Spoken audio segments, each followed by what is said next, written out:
Today I fucked up by not realizing the cute gym employee thinks I'm a trans woman. Where to start? Ever since the COVID lockdown happened I have been letting my hair grow out. At first it was because all the barber shops were closed, but then even after I got my hands on a hair clipper it became more amusing to see how far I could take this. COVID had put a stop to my dating life, so I wasn't trying to clean up for anyone. So after a year of letting my hair grow out it is now shoulder length. Another side effect of COVID is my weight. I used to go to the gym regularly but stopped once the gyms were closed due to COVID. I have never been the type to run on the streets, so my weight gained the COVID 25 akin to the proverbial freshman 15. I have a pretty skinny frame to begin with, so what that means is that all the fat went to my stomach and my now man boobs. There is just one last piece of information before I can start. I am the type of Asian that has trouble growing facial hair. So now we can begin. As most of you know, we are reaching the light at the end of the tunnel in terms of COVID. Most states are relaxing their lockdown restrictions and my gym finally reopened last week. Eager to get back into shape, I went on the first day of the reopening. I do my thing on the machines and maybe pushed myself a little too hard, or perhaps I am just that out of shape because I was a complete mess by the end of my workout. I make my way toward the men's room, but this cute gym employee who was sanitizing the water fountain in between the men's and women's room intercepted me. She said, "You can use that one," pointing to the women's room, and in my exhausted and muscle already starting to ache state, I only thought perhaps there was something wrong with the men's room and that they closed it off. So I go in the women's room. It was empty because the gym just reopened, and I take care of business. When I come out, she said, "I think what you're doing is brave," and I for some reason thought she meant going to the gym again and said thanks. It wasn't until I got to my car that the light bulb in my head finally turned on. She must think I'm a trans woman. The long hair, man boobs and no facial hair. Now it wouldn't be so bad if that was the only interaction I have with her, but the next day she came over as I was running on the treadmill to introduce herself. And because I have been going to the gym almost every day, since I'm serious about getting back into shape, she and I have developed a sort of friendship. Just today she asked how long I have been transitioning and I said since COVID. I don't know how long I can keep this up for. This is the cheapest gym in my area, so I don't want to switch. Too long, didn't read, gained long hair and moobs during COVID. Gym finally reopened and cute employee thinks I'm a trans woman. So my name is not Rachel, but for some reason my esthetician thought it was, and I was too awkward to correct her. After a year of seeing her once a month and responding to Rachel, she told me she was moving to Texas. Okay, phew, I can find someone new and use my real name. My mom also went to see her and forgot about the Rachel fiasco and said how Shannon and I are really going to miss you. Got lucky she was moving, op has to become a woman now, woman shrugging. You can totally fix this by explaining that you thought transitioning meant getting back into shape. Has she not asked for your name? Or do you happen to have a gender-neutral sounding name? Just call me Pat. This reads like a George-centered Seinfeld episode written for 2021. Yo, tell her the truth, say you didn't want to out her in a weird position and that you were kinda embarrassed, and stop using the women's locker before it gets out of hand. I know I should, but the thought of telling her makes me cringe already.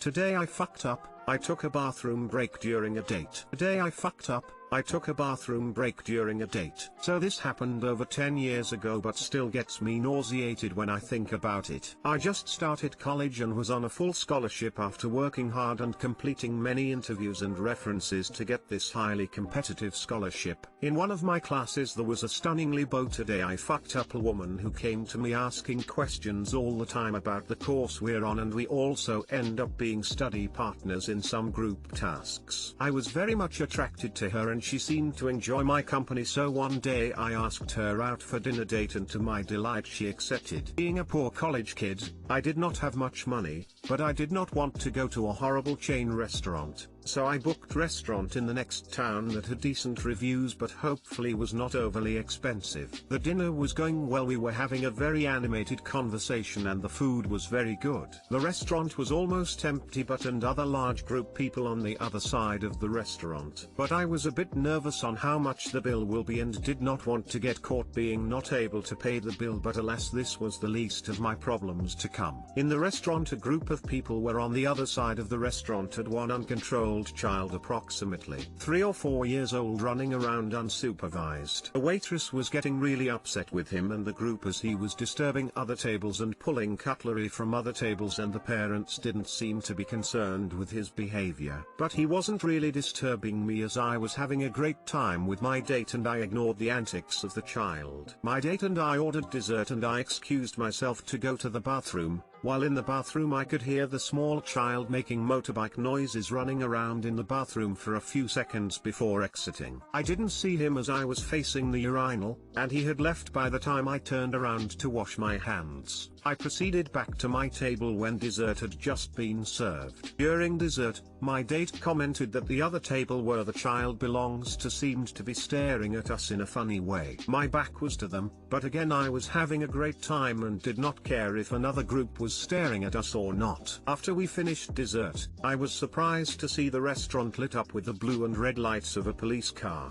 A lady from the other table, in which I now know is the mother of the child, went out and met with the officers and then led them to my table and pointed to me and said, "Here is the man that assaulted my son." I was completely shocked. I told the child's mother that I had absolutely nothing to do with her son and never spoken or touched him. She told in the offices that I exposed myself to him while he was in the bathroom. She explained to the police that her son said to her, "I saw that man's wee," when I walked past their table from the bathroom. There were 2 police officers, one male, one female officer. The male officer led me outside for more questioning. Female stayed inside talking to the mother. I explained to the police that when I went to the bathroom, I heard the kid come into the bathroom for a few seconds, but I didn't see him, and he was gone by the time I washed my hands. I never spoke to him or talked to him or even looked at him in the bathroom. The police officer took notes, and the female officer came out and advised I was under arrest and they will take me to the police station for further investigation. The mother out the front of restaurant is yelling at me that I was a pervert and I need to be locked up. My date made a brief statement to the police. She ended up paying and catching a cab home and I got a free ride to the police station. At the police station the officer advised that according to the mother,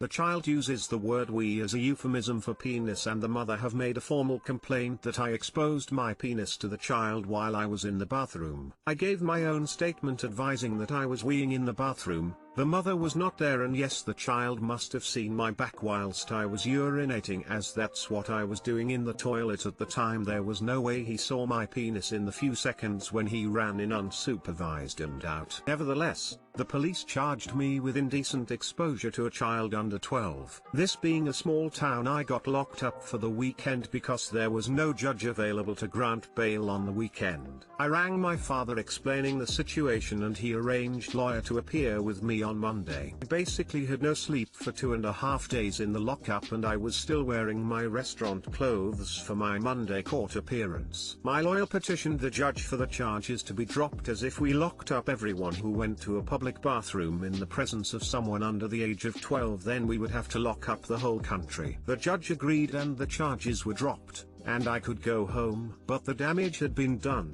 My date told her girlfriends what happened as if she was the victim of a horror date, and then her friends, who then told the whole college that I exposed myself to young children. The next day everyone was staring me in class, some people coming up to me asking what happened. Some people no longer go near me or talk to me as the rumor mill was on fire. My date never spoke to me again. 2 weeks later I had to front the college board and had to defend an honor code violation as my scholarship was now in jeopardy. Though cleared, this incident hung like a dark cloud over my time in college, being a social outcast, and severely curtailed my social and professional life in my early 20s, not to mention having a hefty legal bill being sent to my parents.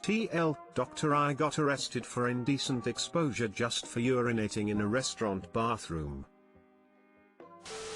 What the actual FCK? I'm a lady, but I thought men's bathrooms had a line of urinals and it was fairly normal to pee in front of the other men in the bathroom. How the hell did they even justify locking you up for peeing in a room specifically designed for that purpose? That is absolutely insane. Part of the problem, the real monster here, is parents who let their way to young kids go to the bathrooms by themselves, especially in men's rooms. They're running around like a little monsters in there all the time with no parental supervision. I wouldn't let my daughter or son going to a public restroom by themselves if they were still too young to comprehend or say if something actually wrong happened or not.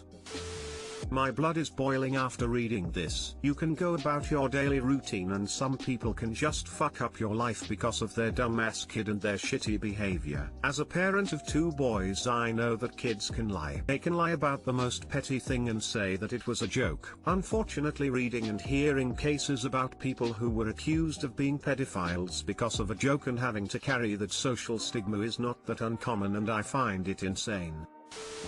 Holy shit, I'm fucking enraged for you. If this happened to me, I would want to sue the mother so goddamn bad. I would be seriously considering my options to sue for future losses / emotional damage, because as mentioned in your last few paragraphs, it can kill your future through no fault of your own.